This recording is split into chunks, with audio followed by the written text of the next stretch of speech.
Après Gardaïa, je m'enfonce dans le Grand Erg. C'est une région de dunes, grande comme un tiers de la France. Le Grand Erg se déplace constamment sous l'effet du vent qui souffle le sable. Cette barrière est difficile à franchir pour les hommes du désert. Les caravanes doivent faire la liaison entre les rares points d'eau. Le Grand Erg a dessiné les routes des hommes et l'emplacement des oasis.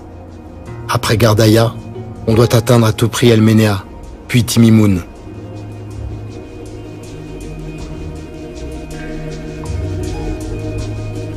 On sait qu'on approche d'El Ménéa quand on voit sa forteresse, qu'on appelle ici un Ksar. El Ménéa, l'oasis aux 100 000 palmiers. Le Ksar vient des Berbères. Il protégeait les habitants contre les razzias des pillards.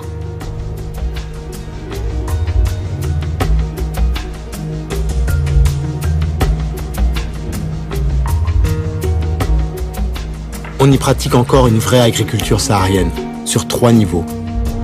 Céréales et légumes se côtoient au sol.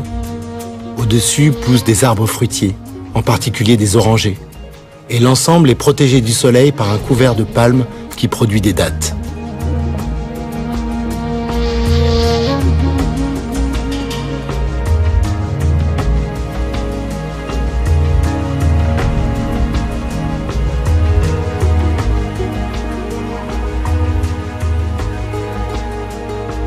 El Ménéa est une très belle oasis. Mais le plus incroyable est à la sortie de la ville. Un lac.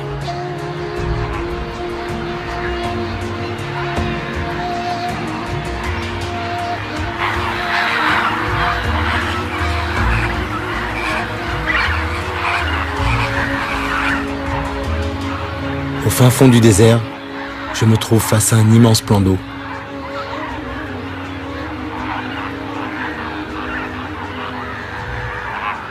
Son eau n'est pas potable, elle est trop salée. On ne peut même pas s'y baigner.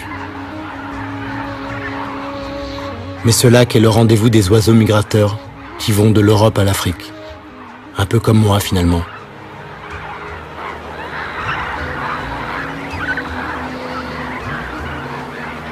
Depuis la nuit des temps, flamants roses et cigognes font escale dans cette zone humide, au cœur du désert. Ils en connaissent l'emplacement. Leur vie en dépend.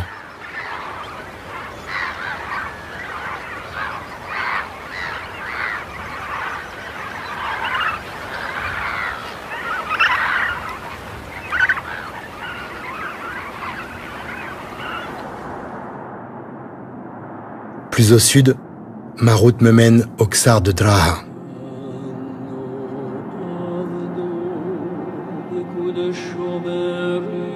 Il y avait sans doute une palmeraie bien avant. Ces murailles sont de pierre. Elles ont résisté à l'érosion des vents de sable.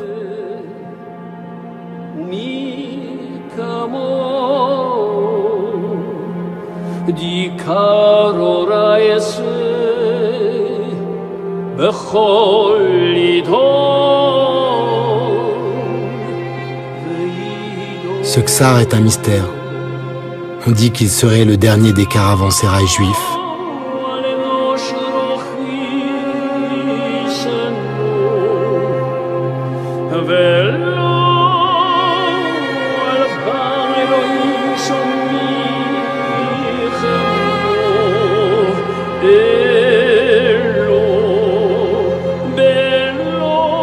C'était il y a plus de 1000 ans, quand le désert était sillonné de nomades sémites.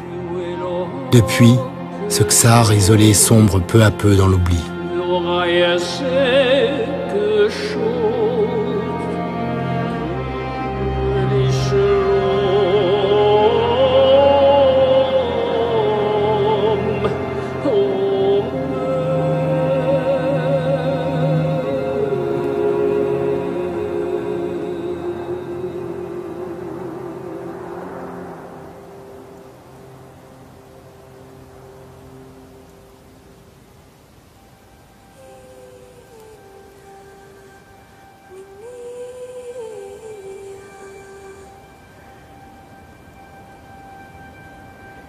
Yeah.